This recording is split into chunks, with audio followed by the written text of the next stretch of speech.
Hi, welcome to lesson 4. Today we are going to cover stage 2, which is the diagnostic phase for the improvement science method. Okay, again you can see these slides that shows you the 5 phases of the improvement science methodology. So we're going to cover the second phase, which is the diagnostic phase. This phase requires you to establish the full extent of the problem and then decide what changes can be made that will result in an improvement, and then how to measure any resulting improvement. These are the objectives for today's lesson. The diagnostic phase consists of 4 steps, as shown in the slides. For the first step, we will need to map existing practices, processes, or products. The purpose of mapping existing practices is to identify any areas for improvement as well as to outline its current state. There are several useful quality improvement tools that we can use to identify areas for improvement to our workplace practices. So there are a flow chart, which is actually a process analysis chart that shows different steps of your work processes. We also have literature review that you have learned in your research module. And the third one is actually observation or Gemba chart, which is actually a lean technique that helps us to observe what we are doing and then ask question, are we doing it correctly? Are there additional steps of this? We also have the survey, a set of research technique that we can use to sample information. We also have the SciPod plus CM diagram, which is a process analysis tool that is commonly used in the manufacturing industry to generate workflow as well as collect detailed information about each step of the way. We also have the voice of customer, which is more commonly used in the service industry. They actually focus a lot on qualitative data. So for the purpose of the healthcare industry and for the context of this so-called course, we'll be elaborating and showing you a video on the first two QI2, which is flowchart as well as literature review. So let's have a look. Charts are used often in Lean Six Sigma. It's important for us to know these. They show us the sequence of process steps. Now, to improve a process, we first have to understand it. We have to capture it in the as-is state. And process mapping is a key first step to understanding our process. We have to know what steps are performed. So here are some of the common symbols we could use on our process map. We could use a square or a rectangle to represent an activity, like picking an order, packing an order, shipping an order, so on. And a diamond is going to represent a decision. And those decisions are going to have yes and no outputs. There's 2 paths out of them. And then we're going to use an ellipse to represent a start and an end point. And then we're going to use an arrow to represent directional flow. So those 4 symbols on the left are going to be the most common that we're going to use on a process map. And the symbols on the right are still used, just probably not as often. Now the symbol in the top right is a predefined process. So let's say we draw out our process map and we have a sub-process that's been included, or maybe a series of steps that we may not fit on the diagram or may not make sense to include. It's a process that's defined somewhere else, a predefined process or a sub-process. And the funny-looking symbol right below that is a document. We could show that when a document gets created in a process or updated perhaps. A circle could represent an on-page connector. So if we don't want to have lines crossing all throughout our process flow, we could use connectors to connect different points of the diagram. And then we could also use the symbol at the bottom to represent an off-page connector. So if we want to connect 2 process maps, maybe on different pages, we could use that off-page connector to do so. Now here's a simple example of a shipment process, a high-level shipment process. Okay, so we start the process, and then we pick the order. And then after we pick the order, we check to see if it's correct. If it's not correct, we have to go and repick it, correct the issue. If it is correct, we move forward, we pack that order, we send it to the carrier, and then we deliver it. And then it ends at that point. Now, this high-level process flow is sometimes called a macro process map or a management view. Now, as you create a process flow, you can go into varying levels of detail. And as an example, you could take the picking the order step and probably split it out even further. But you may not need to do so. It kind of depends on who your audience is, who you're communicating this process flow to. Now, what you don't see in this particular view is who does what. And that's where a swim lane another version of this process flow diagram comes in handy. And so what you're going to see on the left-hand side in this case are different groups or parties involved in the process.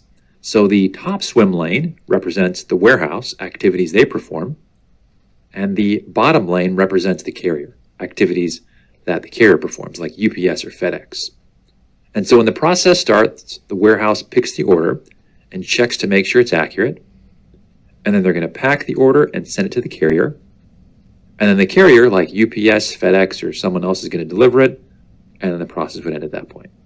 These swim lanes are really useful to represent who does what. It can be easily seen in the view. Now, as a note here, oftentimes these process flow diagrams are not enough information to train someone on the process. There's more detail needed behind that.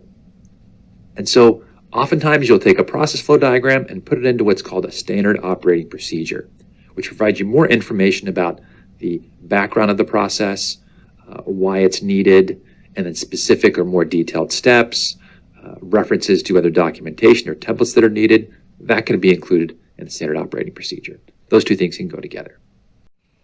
Now, I hope you have a better understanding about flowchart. As you can see from the video, right, the flowchart is a very useful tool for mapping out workflow and procedural steps. Next, let's have a look at what literature review is all about. Andrew remembers the first time his professor assigned a literature review. It was part of a final research project. He wondered, what is a literature review? Should he read a bunch of classic novels and review them? Not at all. A literature review involves locating, reading, and analyzing a variety of information sources related to a topic. In a research paper, the purpose of the literature review is to provide context to the research question by telling the reader about previous research studies conducted, theories developed, or best practices. In healthcare, the literature review guides evidence-based practice. It helps professionals gain a variety of perspectives and find solutions to problems. Literature reviews are also helpful for identifying areas for further research. As a nursing student, Andrew would consult the literature to guide the development of his own research questions. Learning about the research that has already been done on a topic helps him understand what other scholars agree and disagree about and where they think more research needs to be done. For example, Andrew wrote a paper in his research class about complications following anesthesia. He used the library's databases to find several articles from other health professionals who had conducted research on the topic. In gathering multiple sources, Andrew listened to multiple perspectives and realized there was some debate and gaps in the research. For example, Andrew learned that few studies examined non-invasive ventilation, and researchers presented different opinions about whether or not the method should be used. Andrew took this information and decided to focus his research around this issue. He understands not every article he reads will say the same thing or provide the exact same evidence. In conducting a literature review, it's his job to identify the gaps in disagreement. As a professional, Andrew may be working with colleagues to decrease patient wait times and consults the literature to find best practices. As he learned as a student, not every author will agree with one another regarding solutions to his problem. In the end, Andrew will have to evaluate the various approaches in the research presented and then develop his own idea as to the best solution. In the end, Andrew understood the purpose of gathering a variety of sources is to provide context for his research paper, question, or workplace issue. He also realized the information he reads not only expanded his own knowledge on the topic, but also helped him develop ideas for future research. Now, I hope this video helps you to recap your understanding about literature review, which you have already learned during your research module. As you can see from the video, the literature review is a very useful tool to help you to see whether your practices is kept up to date, and if it's not, then you can actually consider the latest evidence and then hope to put it or implement it for areas for improvement. The second step of the diagnostic phase is actually to collect and measure baseline data. So why do we need to collect baseline data? The purpose is actually to make sure that you have some so-called baseline to compare it with after you have implemented the intervention, so that you can determine whether your intervention is successful or not. So the first step to conduct a baseline data collection is to, first of all, define the measurement name. What are the baseline data that you need to collect, and how will you call it? The next thing is to actually categorize whether your data type is a qualitative data or quantitative data. And then after that, you need to decide what is the source of the instrument that you will be using to collect the baseline data. Okay, give an example. Like for example, patient satisfaction can be measured using Google reviews, US hospital consumer survey, or even our local MOH patient satisfaction survey. So one measure called patient satisfaction can be collected using different types of tools. Of course, then the next thing you want to determine is how long are you going to collect this data, and then who is responsible and what method are you going to use to collect the data. And last but not least, how would you present and interpret the data? Now let's have a quick look at the video to explain more about data collection methods. Part 3 in the Run Chart video series is about the operational definition. So what is the operational definition and why is it important? So the operational definition is a description in quantifiable terms of what to measure and the specific steps needed to measure it consistently and reliably. So the importance of the operational definition is if data is collected differently by different people or differently each time it's collected, it makes it hard to know whether the changes in the data are due to changes tested or from inconsistencies in the data collection. We're now going to discuss operational definition. So our project team needs to define well ahead of time the operational definition of what they are trying to measure. They also need to pilot test, and this can be used through the concept of Plan, Do, Study, Act or PDSA. They need to pilot test that data collection. So all staff in the project that are involved with collecting data need to be very clear on a few things. Firstly, they need to know what they are actually measuring and how the data is to be collected. So with your operational definition, there's a few things you need to think about. First of all, thinking about defining the criteria for judgment. So if you're saying that something is late or harm or a fall or a pressure ulcer or a needle stick injury, what actually constitutes these? What does late mean? What do you mean by late? Also, you need to think about the measurement for improvement. So if you're going to be measuring time, you're going to use a clock, a stopwatch, a wristwatch, or maybe a smartphone. And the degree of precision, are you going to measure it down to the second, to the minute, or to 5 minutes? Also, if you're doing an audit, you need to think about how many, when, and who is going to do the audit. So with your audit, you need to think about objective, scope, and criteria. So what exactly is an operational definition? Well, it's a description in quantifiable terms of what to measure and the specific steps needed to measure it consistently and reliably. So a good operational definition gives communicable meaning to a concept or an idea. It's clear and unambiguous. It specifies the measurement method, procedures and equipment where appropriate, and provides decision-making criteria when necessary, and it enables consistency in data collection. If you'd like to look at these examples of quality indicators and think about what constitutes a patient fall, what would you define as a patient fall, or what is a late food tray, what's a food tray when it's on time and when is it late, what is a patient restraint, how would you describe, what was the definition of a clean patient room? So have a look at these indicators and think about their operational definition. If you'd like to see some excellent examples of operational definition, go to the website for the Australian Council on Healthcare Standards, also known as the ACHS. They're one of our accrediting bodies in Australia.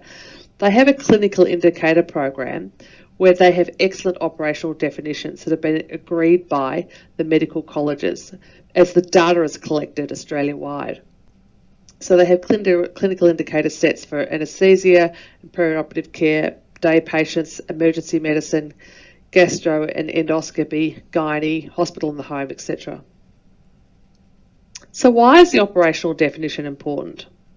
Well, it helps us with what we call inter-rater reliability, and that is the degree of agreement amongst our raters. So in other words, our staff collecting data. So the aim is to reduce the subjectivity in our data collection. So it's vital to have very strong inter-rater reliability when you have many people collecting data to ensure that we've got clean and accurate data. So you need to clearly define what you're trying to measure, you need to train and retrain your data collectors, and you need to pilot your data collection tools and methods. And one example of very strong inter-rater reliability is the Australia-wide hand hygiene gold standard auditor training. So pause the video and let's do an exercise on operational definition. So look at the box to the right and choose one of the quality indicators in the box. What I want you to do is define the quality indicator to ensure that it's clear and unambiguous. The second step is to specify the measurement method, procedures and equipment where appropriate to collect the data. And thirdly, I want you to state how you would enable consistency in data collection. 5 in the run chart series is regarding data collection. To create a chart, you'll need data. So do you already have some data that's ready to go? Or is the data elsewhere and you'll need to extract it? Or the third option might be that you'll need to collect data from scratch. So to collect data from scratch, you may need to conduct either an audit or a survey. So an audit of a process or review of information, or survey of relevant consumers using a questionnaire. The design of your audit or review or survey is critical to the robustness of your data. To collect data from scratch using an audit or a review, what you may do is observe a process or review a sample of medical records or electronic medical record information reports, investigate incident data, or you may assess compliance to a policy, protocol or a guideline. If you're going to use a survey, you may want to survey staff or patients or family or carers using a questionnaire. But please note, you will need to get ethics approval from your organisation if surveying patients, families or carers.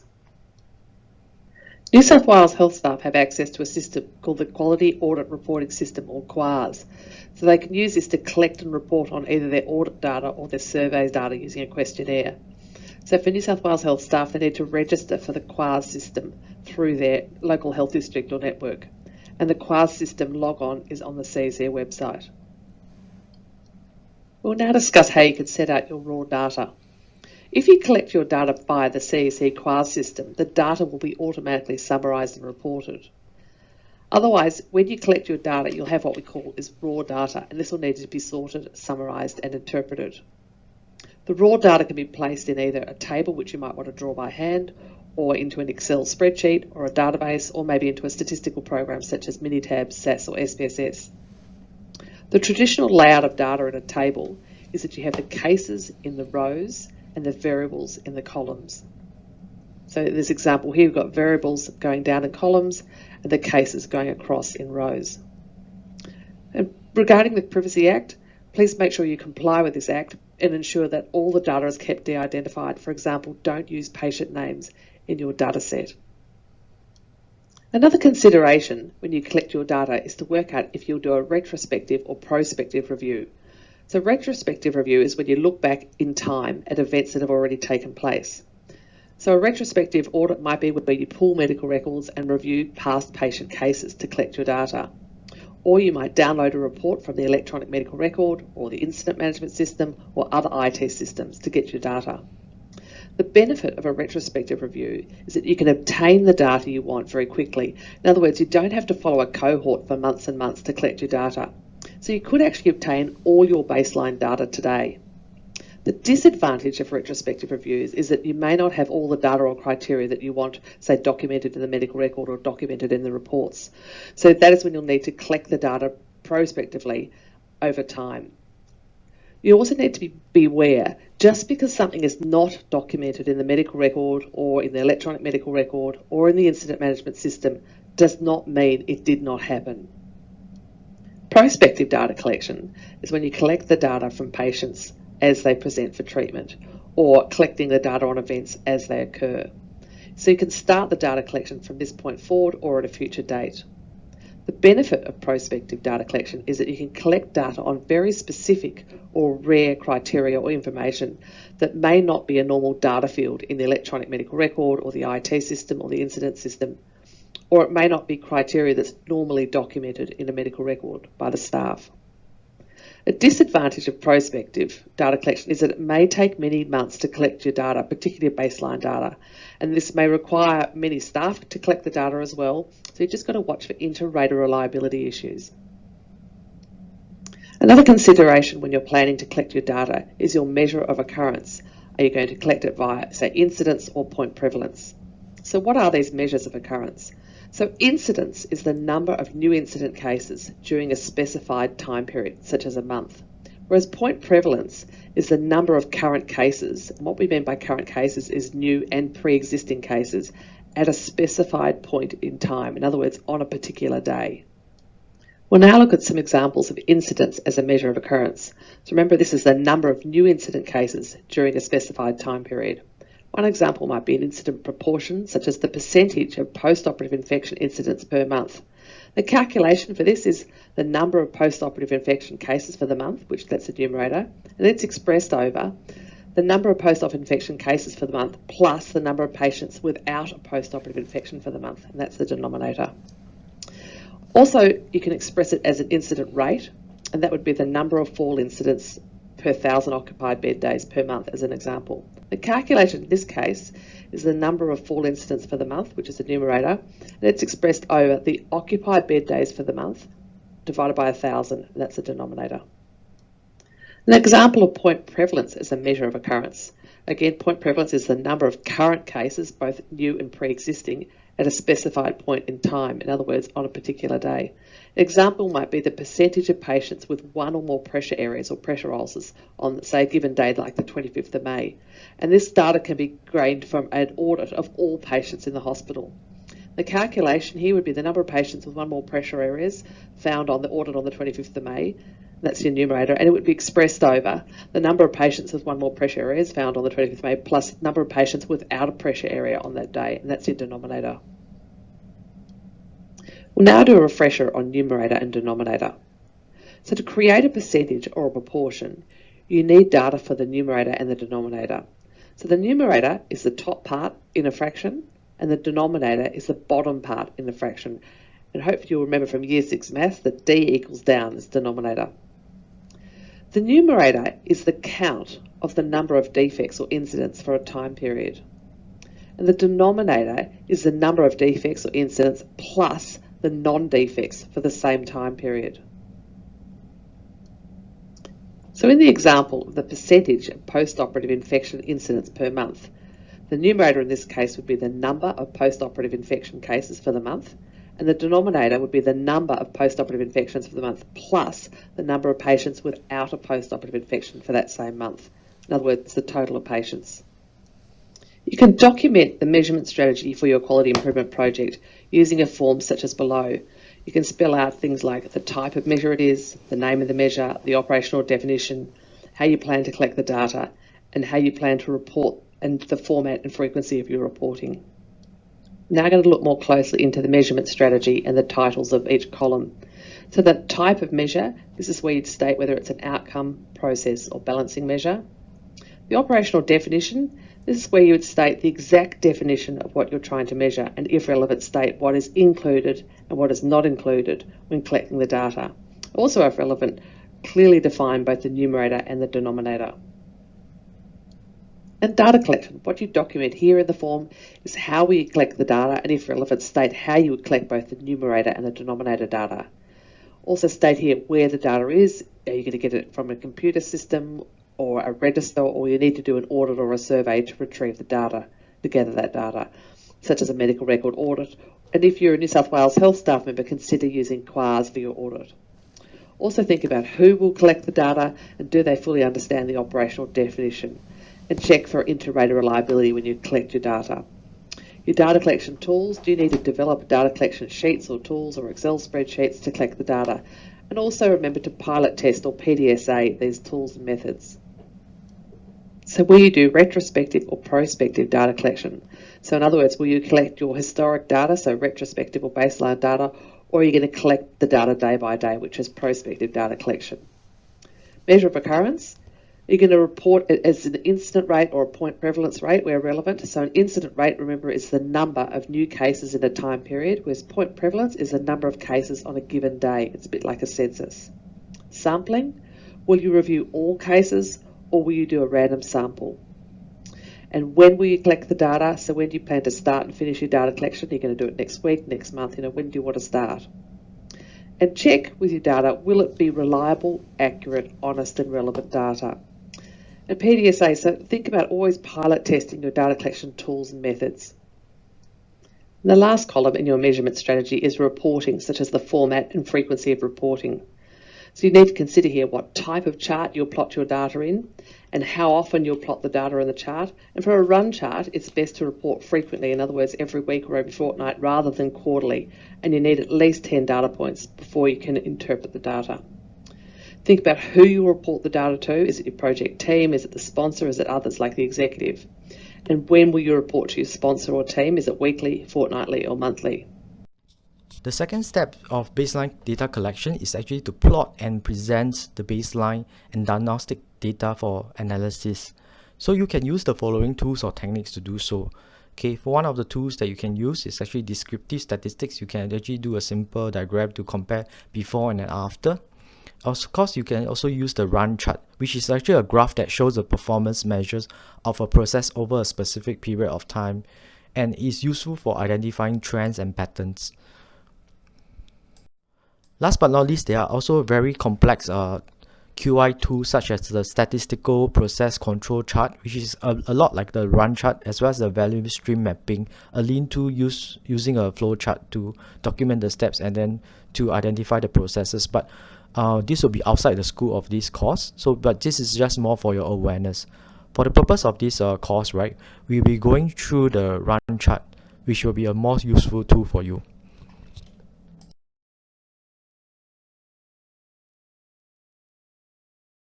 In step 3, we are going to identify the gaps and the possible root cause.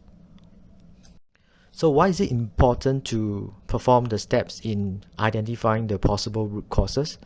In healthcare, we need to recognize that there is a difference between the symptoms of the problem and an actual problem itself. The example of a puddle of water on the floor, which is the form of symptoms, versus a leaky pipe, which is the actual problem. So if let's say for you deal with the symptoms, you continue to wipe the floor multiple times, you will not be able to solve the issue.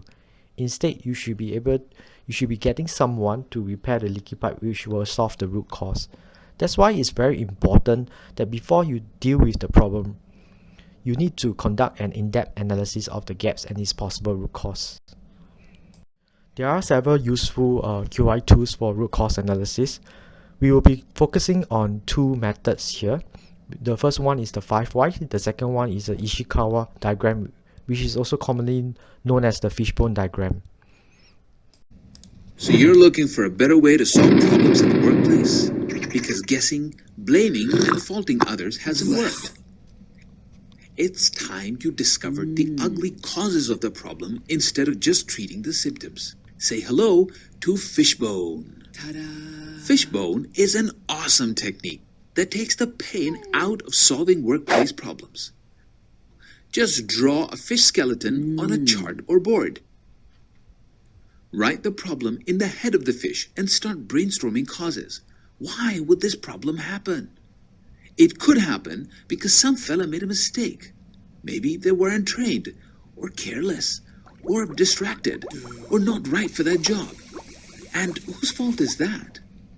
It could also happen because the tool or equipment didn't work. It could have been broken or not calibrated. It could have happened because the technique was wrong, or outdated, or maybe just too complicated.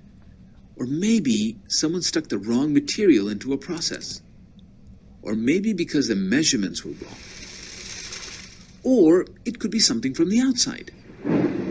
Next, figure out ways to fix these causes. For each cause, ask whether you know how to prevent it. If yes, mark it with a C. That's controllable. If you don't know yet, but can find out, mark it with an X for experimental. And if you cannot prevent it or detect it, mark it with an N for noise. The C's need new standard work procedures. The X's need some trial and error. The N's need some protection. With Fishbone, you can always be sure you will find a way to solve the problem, whether you use it by yourself or in a group. Fishbone, making problem solving suck less. The 5 whys method is a technique that aims to find the root cause of a problem. Asking the why of the phenomenon many times helps in problem solving. Here is an example. I have a low product quality. Why? The materials needed for production often arrive late and alternatives are used. Why? We have inadequate stock levels. Why? We do not have a standard procedure for reviewing stock levels. Therefore, a standard procedure must be established to review the stock levels of materials needed for production. In this example, the countermeasure to the root cause should be implemented and effectiveness checked. In other words, the Deming cycle must be followed. Plan, do, check, act. A first takeaway is that you must not settle for the first answer because the first. We need to push the thought deeper. Some rules for effective use of the 5 whys technique. 1. That people are the problem is not an acceptable answer. Deming said, many of the problems arise from the processes and not from the people. It is too simple to accuse people. What causes people's bad behavior? 2. The 5 whys method it is not an instrument of accusation. 3. For each answer to a why, prioritize 1 or 2 answers passed to the next stage. 4. Stop when the causes go out of your control. Warning. The 5 whys method can become counterproductive if it is used to propose solutions rather than to ask questions. In the description, you will find links to other useful resources to deepen the 5 whys method. Now, the last step for the diagnostic phase involves the prioritization of the gaps for action implementation. From the Ishikawa fishbone diagram video, you can see that not all root cause or problem can or should be solved. So if there are many identified root cause or problems to be solved, then you need some tools, right, to help you determine and prioritize which gap you want to focus on. So there are 2 tools that I would like to focus on. The first one is the Pareto chart and the second one is the decision making chart.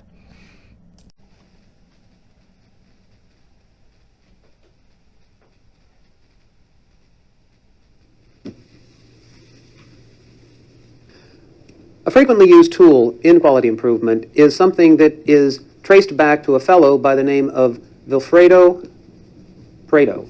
It's a great name to say, actually, Vilfredo Pareto. And Pareto was a sociologist and economist in Italy who developed what is classically known as the Pareto concept, or the old 80-20 rule. That is, when he looked at the economics of Italy, he discovered that 80% of the wealth of Italy was owned by 20% of the people. Now, the Pareto concept was turned later on into a Pareto chart, a diagram that is able to show you essentially what are called the vital few and separate those from what are classically known as the trivial many. And so I want to show you what that tool looks like. It is again grounded in that principle that Pareto established back in the late 1800s. Now that we've briefly explained the Pareto concept, let's show what a Pareto chart actually looks like. I've laid one out here to save a little time. Interestingly enough, when you make these by hand, it's actually a rather interesting task. The computer does them in the blink of an eye, but let me show you the pieces that we had to set out in order to make this particular graph. We have 2 y-axes on a Pareto chart. The first one is dealing with the number or frequency of a reason why something didn't happen or happen properly. On the right side, the y-axis is the cumulative percentage of these individual reasons. So let's see how that plays out. First of all, let's think of looking at med errors as our topic. What are the reasons for a medication error? It could be wrong dose, wrong time, wrong patient. It could be dose repeated or dose omitted. Now, we have a bunch of med orders all stacked up, and we're going to review them. And so this one is okay, this one is not okay, this one is not okay, and this one's okay. And so let's say that we have a whole pile of orders, And now we're going to take those that were not okay and look at our reasons. Wrong dose, wrong time, patient, repeated, omitted. Out of this stack of orders, let's say that we find that there are about 200 errors that we've detected. So what we do is we go through all the charts, and then we start to look at the reasons, and then we put little tick marks to figure out the frequency, and which one is the highest number of frequency becomes the first box. This is a rank order decreasing array of the data, and let's say that our first box here contains the wrong dose. That was the major reason for why there were medication errors. And then it's the wrong time. Let's say that this was because the dose was repeated. This is the wrong patient, category 4, and finally the dose omitted as the last one.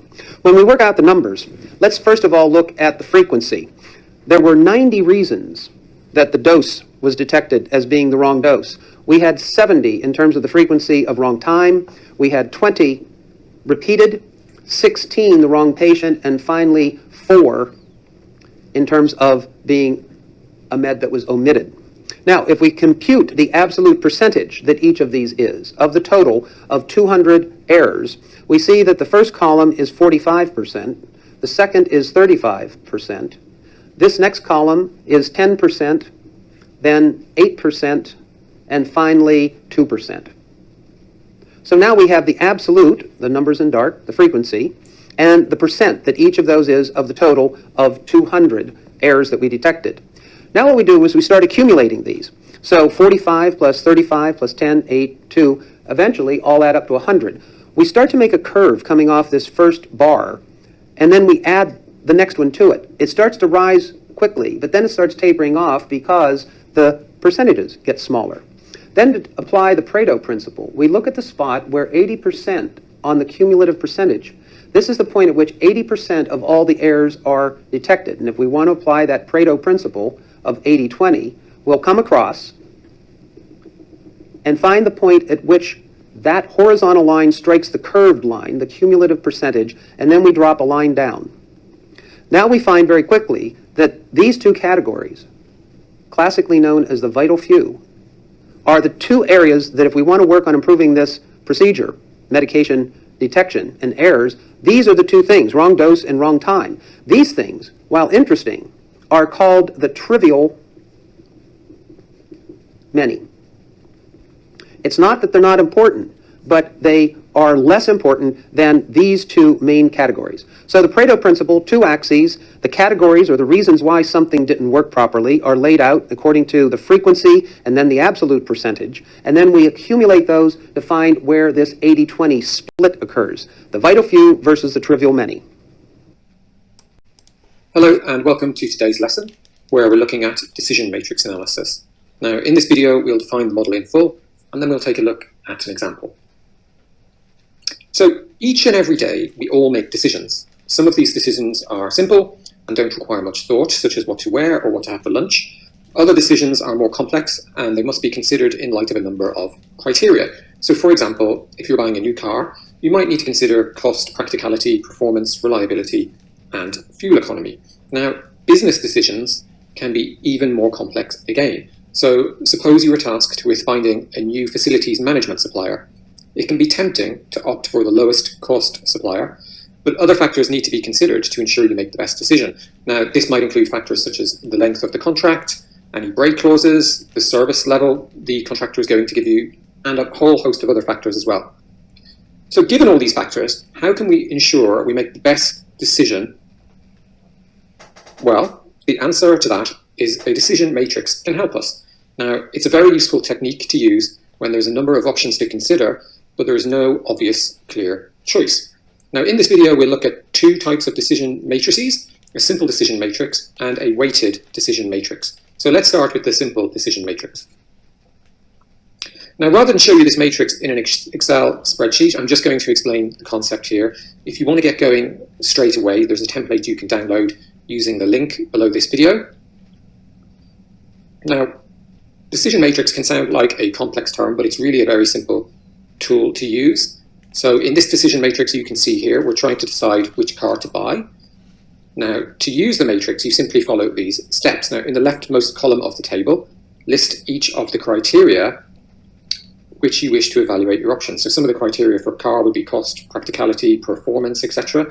The next thing you need to do is list the options available to you across the top. So we have 3 cars, car A, car B, and car C. Not very original. Now next you need to choose a way to score each option against the evaluation criteria. So for example, here we're using a scale between 1 and 5, where 5 being a good score and 1 being a very poor score. So for example, car A has very poor reliability, but having a 5 here against cost means it's a very inexpensive car. Now the next thing we need to do once we've filled in all these values is to total them up along the bottom here by adding each column up. And the option then with the highest score is our winner, and our decision in effect has been made. So you can see in this example, car 18 is the clear winner because it scores more highly than car B or car A. Now, one of the drawbacks of this simple decision matrix is that not every criteria will have the same importance to us. So, for example, we might consider reliability to be more important than performance, or we might consider price to be more important than all the other factors put together. Now, to overcome this and to take this into account, we can use a weighted decision matrix. So just as we did in our simple decision matrix, we create a table and in the leftmost column list the criteria against which you wish to evaluate your options. Now, to the right of this column, we create another column specifying the weighting or relative importance of each of the criteria using some kind of scale. So for example, here we've used a scale of 1 to 5, where 1 is of little importance and 5 is a very important criteria. Now, just as before, you list the options under consideration across the top row of the table. So the next step, step 2, is under each option we create 2 rows. So one to store the criteria for that option and another to show the total score taking into account the weighting. So this is basically this score here multiplied by the weighting. So 1 times 1 gives you 1, 4 times 4 gives you 16, etc. And finally, in step 3, we simply add up our total score for each option. So as you can see here, option 3 is the best as it has the highest score of 75 versus option 1 with a score of 55 and option 2 which scores 35. So to show how a weighted decision matrix can be useful in the real world when you're faced with a slightly more complicated decision, let's consider a business example where we need to select a supplier for our facilities management. Now, in this example, we've determined here that cost is the most important factor to consider when choosing a supplier, so we've weighted it A5. Now, other important factors, but not quite as important as cost, include service level, which we've scored as a 4, and ease of termination, which we've weighted as a 4 as well. Now, the other factors we decide to use are contract length, with shorter length contracts scoring higher, and financial strength, with companies with greater financial strength scoring higher. And when we weight our decision matrix like this, then we may end up with a result like this. Now, what's really interesting here is that although cost is our most important factor, the company, which has actually probably the highest cost because the score isn't so good, actually comes out on top overall. And the reason for that is because, yes, the cost is higher, but the service level is going to be excellent and the ease of termination is excellent as well. Certainly much better than the scores you can see here for the contractor where their cost. So this example really highlights why it's a good idea to use a weighted decision matrix, because it prevents us from jumping straight in and going with company A because they have the lowest price. It forces us to evaluate all of the companies against all of the criteria according to some weighting, enabling us to make the best decision. So don't forget, if you'd like to get started creating your own decision matrix, you can download the decision matrix. We have come to the end of this lesson.